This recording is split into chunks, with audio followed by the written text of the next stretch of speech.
Hello students, a very good morning to all of you. Hope you all are doing good and having a great day at your home. My name is Vipul Rotela and I welcome you all to our YouTube channel Distance Learning. I hope अभी तक आपने channel को like, share और subscribe कर दिया होगा. Okay, तो last classes में हमने क्वेश्चन सीखे थे प्रूफ करने को, किसी नंबर को हम इरेशनल कैसे प्रूफ करते हैं. ओके, आज एनसीईआरटी का एक क्वेश्चन करते हैं. Proof that 5 minus root 3 is a rational number. हमें इसे प्रूफ करना, sorry, irrational number. Okay, we know that the given number irrational है, लेकिन प्रूफ करने का तरीका क्या होगा? वही मेथड है बच्चों.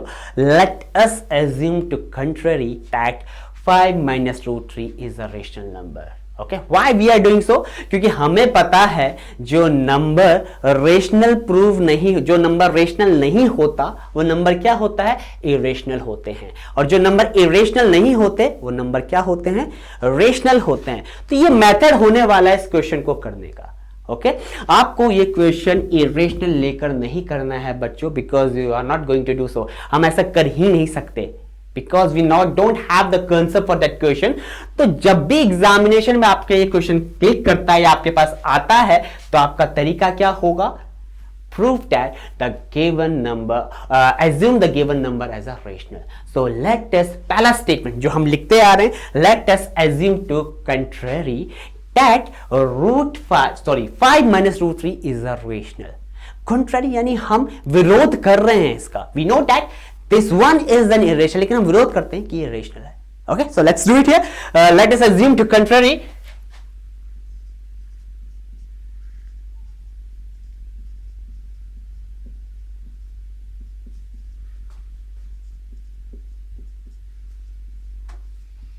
that 5 minus root 3 is a rational number.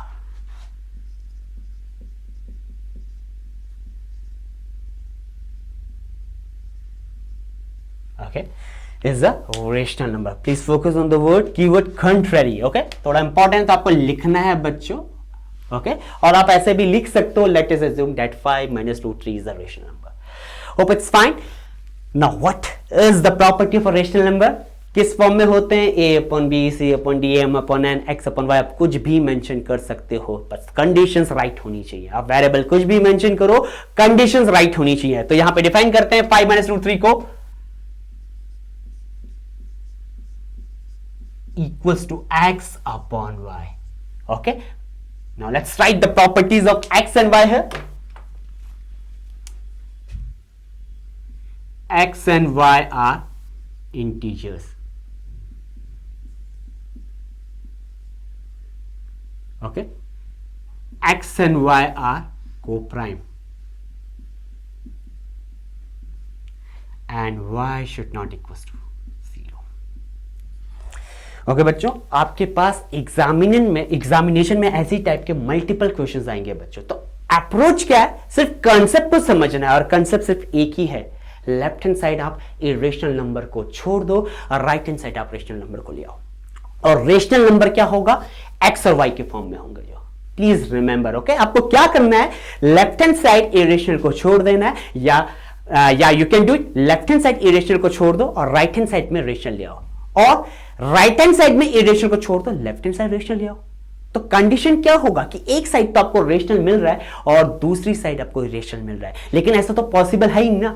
अगर इक्वल टू का साइन है स्टूडेंट्स, तो दोनों साइड इक्वल होना चाहिए ना. जो लेफ्ट हैंड साइड वाला पार्ट है वही राइट हैंड साइड वाला पार्ट होना चाहिए. Okay, if I am saying that, let's assume that अगर मैं यहां पे लिखता हूं 4 into 2, that's mean it's 8 equals to 16/2. Absolutely right है.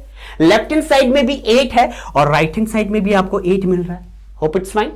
तो left hand side right hand side के बराबर होना जरूरी है, चाहे आपका स्टेटमेंट कैसे भी लिखा गया हो, आपको आंसर सेम मिलना चाहिए. Okay, so let's move on the question here, और यहां पे अप्रोच करते हैं इस क्वेश्चन को सॉल्व करने की. तो हमें रूट 3 को अकेले छोड़ना है. नेगेटिव साइन परेशान करता है बच्चों को, तो हम क्या करते हैं? माइनस रूट 3 को ट्रांसपोज कर लेते हैं राइट हैंड साइड. तो minus root 3 right hand side चला जाएगा तो क्या बन जाएगा? It will be a plus root 3. Okay, it will be a plus root 3. तो यहां पे 5 minus, let's do let's transpose x upon y to the left hand side and minus root 3 to the right hand side. Remember the trick, आपको एक side irrational रखना है और दूसरी side rational रखना है. So 5 equals to x upon y plus root 3. I'm sorry. Okay, class. X upon y. I have transposed x upon y to the left hand side. So it will be a 5 minus x upon y equals to root 3. 5 minus x upon y equals root 3. Again the method of LCM. Maximum students को confusion होता है LCM में. दे confuse कि जब variable introduce हो जाता है तो एलसीएम कैसे लेना है. लास्ट क्लास का कंसेप्ट आपको याद होगा, product of denominator 1 into Y हो जाएगा एलसीएम. 1 में आप क्या मल्टीप्लाई करो कि आपको y मिल रहा है, it's y only. 1 into Y equals to Y, तो न्यूमरेटर में भी आपको y को मल्टीप्लाई करने पड़ेगा. सिमिलरली y पे आप ऐसा क्या मल्टीप्लाई करोगे कि आपको y मिल जाए 1.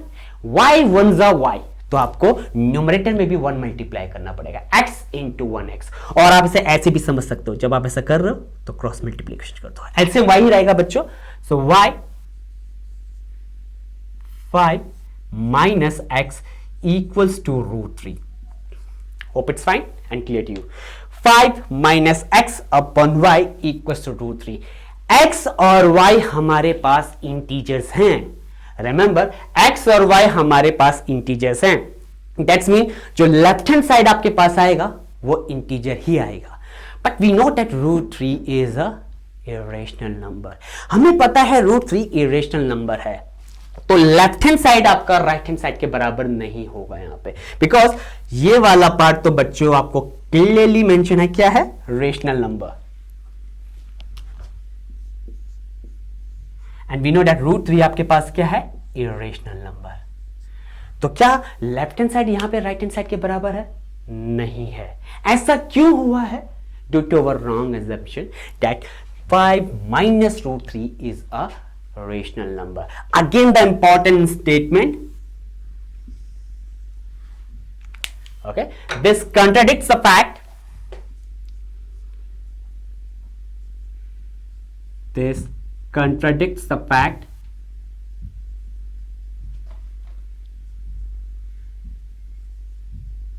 that 5 minus root 3 is irrational. Is rational. Therefore, 5 minus root 3 is irrational number.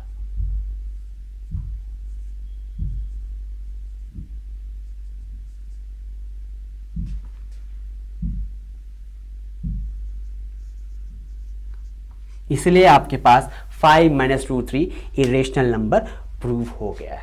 I hope आपको एक कंसेप्ट क्लियर हो गया. अब इसी पे बेस्ड आप मल्टीपल क्वेश्चंस कर सकते हो बच्चों. 5 प्लस रूट 2 रूट 3 को प्रूव कर सकते हो इरेशनल, 5 अपॉन रूट 3 को प्रूव कर सकते हो इरेशनल, 6 माइनस रूट 7 को प्रूव कर सकते हो इरेशनल, 6 प्लस रूट 7 को कर सकते हो इरेशनल. कंसेप्ट यही रहेगा. ओके, स्टेप्स यही रहेंगे. आपको ध्यान रखना है, left hand side irrational number, right hand side rational number, और right hand side irrational number, left hand side rational number. So that's all from my side. I hope you enjoyed this session. So goodbye and take care class. We are going to meet soon in the next session.